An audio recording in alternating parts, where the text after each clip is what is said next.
today we're going to show you how to stretch the hip flexor, and then within this is we got one stretch, so we're going to show you the proper and improper ways to be able to do it. So we're going to go ahead and jump in here. So you will need a bench. Maybe you could even do it from your sofa or anything along those lines, maybe like corner of a sofa or something along those lines. So you can see, you got hands down to the bench here, nice straight line, but the real kind of part is whenever we get right into this position. So we're going to step that back leg forward, and we're going to make sure we have a nice straight line from the ankle all the way to the knee. So we see a nice straight line here, and also we're keeping a nice straight line from this back of the heel all the way, so all the way down that hip, all the way to that to the foot.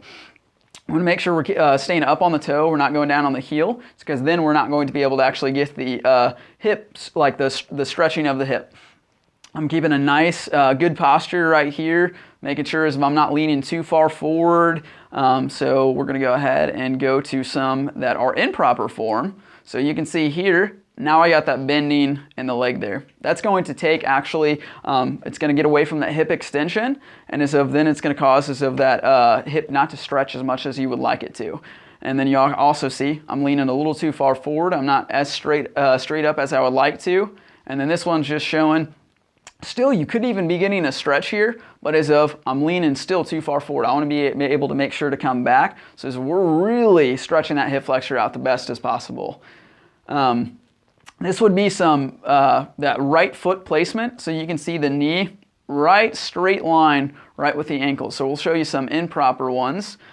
Foot way too far forward. We're not going to be able to get as much hip movement as we would like. And this one is if you're going to create all the movement coming from the knee, no longer the hip. So we want to make sure that movement's all coming from the hip so we can make sure to be able to get those hip flexors stretching like we would like them to. And then once again, here's some foot placement so you can see. So foot right underneath that knee. So just to be able to see as if that foot turned out kind of makes the stretch a little bit different.